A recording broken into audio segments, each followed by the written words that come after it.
Hey, welcome back to my channel. I'm super excited to have a special guest on my channel today. This is Frederique Matti and she is a freelance illustrator. You want to introduce yourself? Hey, I'm a freelance illustrator and I live in Amsterdam. And what do? I make illustrations for money, basically. Yeah, which is so cool. And you have worked for some awesome clients. I wrote a list. You've worked for Spotify, GitHub, Women's Health Mag, Harvard Business Manager, Intercom. Yeah. Some super cool clients. Yeah. Those are really cool to work for, actually. I really enjoyed working for most of them, or all of them, actually. It's funny because, all of those jobs are so different because for working for a magazine is a completely different flow than working for a big tech client, which is really interesting. Do you feel like you specialize in print or digital, or do you do a mixture of both? Definitely, I'm specialized in digital. I do some print, I have some experience as a designer working in print as well, but my favorite is working for the digital medium. It works, the colors are brighter. And the colors are brighter, so true. Yeah, I like working for print sometimes because it gives that extra feeling for when you see it in real life, you know? It's that's always going to be special. Well, I did put out on Twitter asking for questions, and we had quite a few questions from people. Yeah. The first one is from Paige, and she was wondering how you started out. How did you get your first clients, and how did you build a portfolio with no clients or, no real freelance work to show? Yeah, that's a really good question, actually, because I was really struggling with that in the beginning as well, because my background is that I studied to be a designer, and then I worked as a designer for a while as well, and then I moved into product design, which is interesting. It's not really my thing, I found out. And from there I just started doing illustration as a hobby, really. And then so you weren't doing it in your day job, you were just doing it sort of more personal projects? So when I was a product designer, I did do some illustration for them too, because they kind of found out that I did that as a hobby kind of thing, and then they were like, oh, that's interesting, maybe you can do it at work as well. And that was how the whole thing got started as well. I always knew I wanted to be freelance at some point. Yeah. But by me doing it as a job, basically a tiny bit, I felt like it was possible all of a sudden. That's so cool. And then did you just get to a point where you were like, okay, I'm done doing product design, I'm done working for an employer? How did you know you were ready to kind of go out and make the jump? Yeah, so it was actually a couple of things coming together, where it's I always wanted to go freelance, and I was in a job that I didn't like, and that doesn't help. Yeah. And I was like, I have nothing to lose. If this doesn't work out, the whole freelance thing, I will just get a job. It's not permanent. It's not it's not bad if you fail at something for a bit. Yeah. And I guess if you don't try, then you never know, and sometimes that can be more frustrating, is this wondering what would it be like? Exactly. Would I be successful? Would I not be successful? But one of the things I did do to make it easier for myself is I did some freelance work while I was still employed. Okay, that's smart. So I could kind of get a taste of it, but I could also kind of fill up my portfolio with pieces that I've actually done for clients. But the good thing about being an illustrator is, and that's really hard, I find, as a designer, you can actually do work that you like doing and show that off, and get clients with that as well. You can do little projects, or you can do a little series, or for instance, I know someone who really wanted to do album covers, so they did an album cover series, and then they started getting hired for that, because the work that you put out there is the stuff that you're going to get hired for, which is really cool. That's one of the things I really love about freelancing as well. Is I feel like I get to pick my own direction as well. Yeah, you're a lot more in control. Yeah. Is there any particular series that you've done that you're most proud of? Last year I did a series of album covers that I really liked doing. It was basically a project together with a bunch of other illustrators. Cool. And the project was that you would illustrate the covers of your favorite records of that year. That's cool. And then we would release one every day. It was so fun to do. And it was one of my first projects that I did on my iPad only, which is really cool and a fun challenge as well in itself.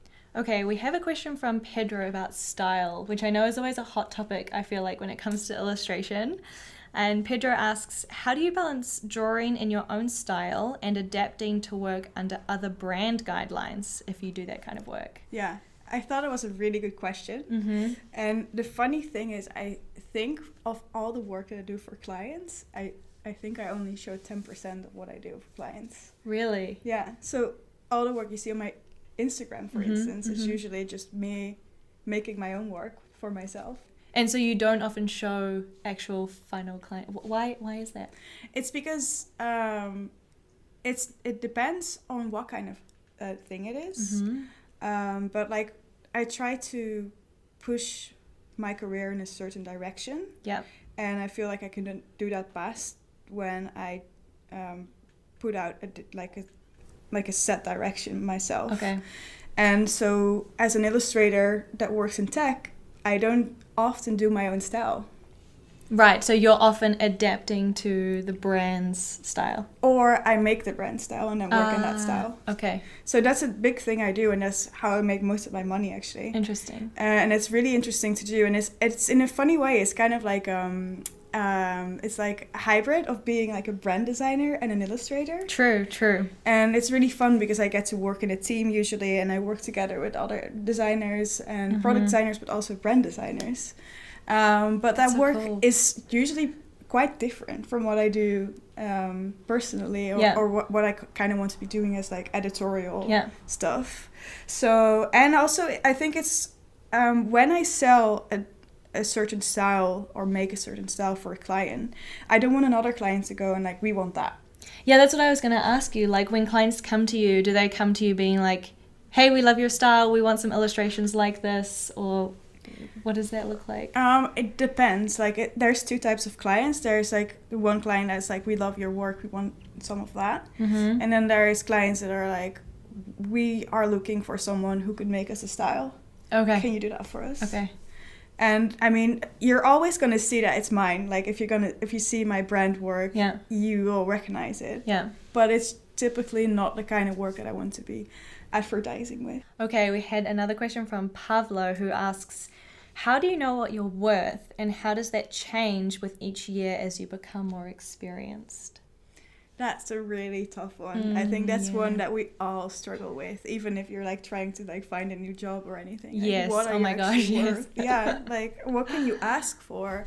And one of the things that I found as tough as an illustrator, and that's definitely different from when I was doing design work as well, is that for some reason, if you put a price out there, people are just gonna take that and say yes or no, and they're never negotiating. Which is super weird to me. When I started out, I did this thing where with every new client I got, I added $5 to my rate. Really? Yeah. Like your hourly rate? Yeah. Okay. Until there would be a point where people started saying no.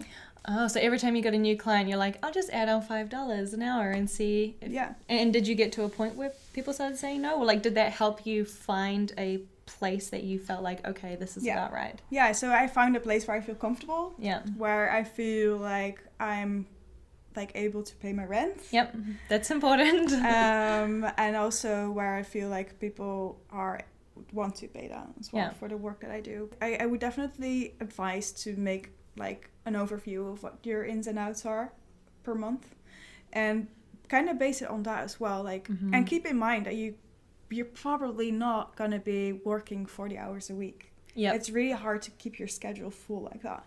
Sometimes you will have weeks that you work for 40 hours, but there will be more weeks where you won't be able to do that. For me, adding like the $5 every time kind of like helped me kind of easing into it, because it can be very scary to be like, yeah, it costs like $100 an hour. Yeah, like when you're starting out, you're like, I don't know, I'll just throw out this number and see if it sticks. Exactly. But pricing is a whole like thing in itself. It's like a dark art, I feel like. It's Jessica Hish wrote a really good piece about that. I could recommend that with all my heart. She's so good at it. But yeah, pricing is very tough, and it's still tough.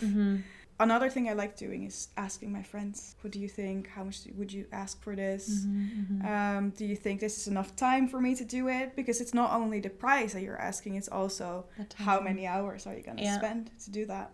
And so how do you, like, over time, as you improve your skills and you get better, how do you factor that into your rate? Like, do you, like, I don't know, every year you're like, okay, like, my worth has increased this much, I think I'm this much more valuable. Do you kind of assess that, or not really? I feel like I should, but I would say I'm kind of playful with prices as well. Like, the thing is, pricing is hard, but it's also a thing that you can definitely experiment with. I found. And like it also really depends on what kind of client it is, because if you're working for a niche indie brand that is small and that's like really close to your heart, like maybe you'll do it for a bit less. If it's like a huge like ad agency and they're pressuring you on time, ask a little more. So I don't know, I think what mostly happened is that I would say no to smaller amounts of money faster. Okay. So it's not that I'm like, oh, I'm here and I should be there, because like we're growing and learning new stuff. But it's kind of a double-edged sword. You get faster. Yeah. So you don't have to spend as much time anymore, which also makes your rate higher immediately. And the other side is that like I'm more picky what kind of clients I take on.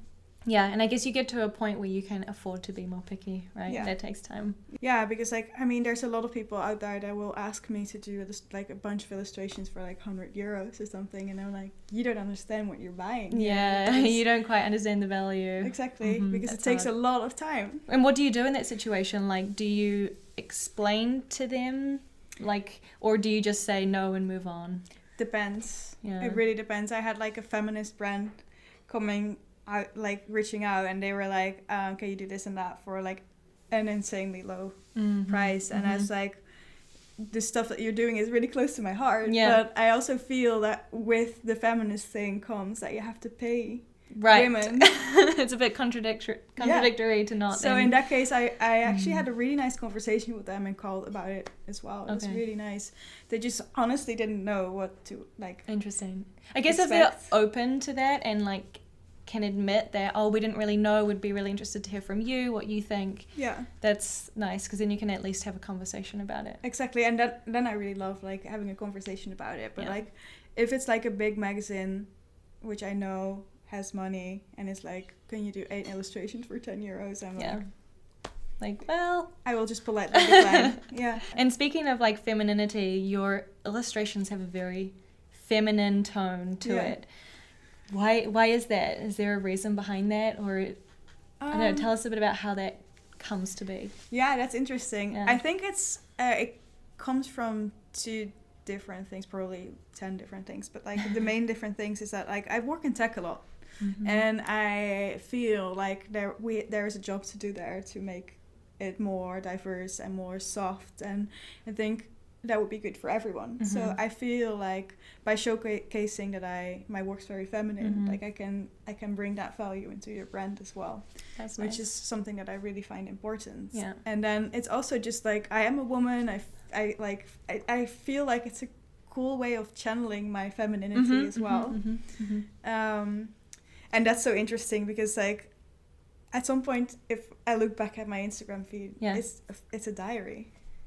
True. Like I see what happened in my life. And do you like you look at an old illustration and you're like, oh, I remember what I was feeling. Yeah. I remember what I was thinking. Yeah. So it's quite personal then. Yeah, and it goes even further. Sometimes I remember the music I was listening to if I look at the image. Yeah. Wow. That's so cool. Yeah. So it's like a little capsule of like memories and even sounds and like how I was feeling and everything. So that's really beautiful to look back to. I didn't really expect that or realize that until recently. Okay, one more question from Nancy, who asks, how do you go about improving your skills? And also, how do you go from analog to digital? Oh, so it's funny. I never work analog anymore. Yeah, so it's mostly all digital now? Yeah, I completely quit working analog when I got my iPad Pro. Oh, interesting. Yeah. That's cool. Because like, I mean, I was always like sketching and drawing and stuff, but now I just all do that on my iPad. It feels easier and better. And so how do I progress my style? Yeah. Yeah. How do you improve? I don't know. It's not so much a thing that I'm working on really. It kind of goes with just drawing every day, just doing practice. Yeah, just practicing and just trying new stuff out, or just sticking with the same thing for a while and like finding new kind of ways to make it interesting. It's basically putting in the work and just doing it, and it all kind of goes like naturally. Yeah, I think also what you were talking about earlier, the little personal projects and participating in like little challenges or group projects, I think if maybe if you're someone who struggles with like, okay, practice, but practice what? Like, what should I do? Maybe participating in something like that helps give you a purpose or a goal, or gives you some inspiration and motivation to actually put the time in and do the practice. Yeah, and like also if you're looking for like inspiration, I would consider maybe going to a museum or look at photography or look at like everything but illustration. Because this was the thing that I think most of us do, and I definitely did that in the beginning as well, where I was just like going through Dribble, Behance, like looking at all the other things people are doing. But basically you should like look at yourself as like being like a sticky thing, like all those things will stick to you, and then you'll at some point reuse them in your work, which would like add to your work looking like someone else's work, or your work looking like whatever everyone's doing. And sometimes looking at photography, for instance, can just give you that like new like inspiration that's like a bit more I don't know, critiquing work will also make you be able to critique yourself a bit more, maybe in a more fair way, because it's easy to go like, my work's shit. Yep. We all go down that trough of like feeling really bad about your own work. Yeah, and to be honest, it's okay to be shit for a while. You're gonna like, if you're gonna do a new thing, you're gonna be shit for a long time. Yeah, that's true. You better have fun with it. Yeah. I mean, it's gonna be like that for a while. Yeah. And then at some point you're like, this is all right actually. Like I can work with this. Yeah. And then but like if the part to, or like the road to getting there is as fun as being there, then you're doing something right, I feel. That's good. Okay, that was all the questions that we've had. Freddie, it was so awesome to have you on my channel, and so nice to talk to you. Thanks for inviting me. Oh, of course. Where can people go to find you online, on the internet? Where should people follow you? I think the best way to follow me is on Instagram. It's freddike.png. .png. Yeah, and my Twitter is the same without the dot. Yeah, I am active on Twitter a lot actually, so that's also a good place to... Yes, good tweets. Yeah. I can confirm. Thanks. No, I would also like, I tend to put more sketches and stuff on Twitter as well. Yeah, a bit more rough work in progress. Cool. Yep. Awesome. Well, thank you. It was so great to have you. Thank you very much for watching. Make sure you go check out Frederique online, and see you in another video. Bye. Bye.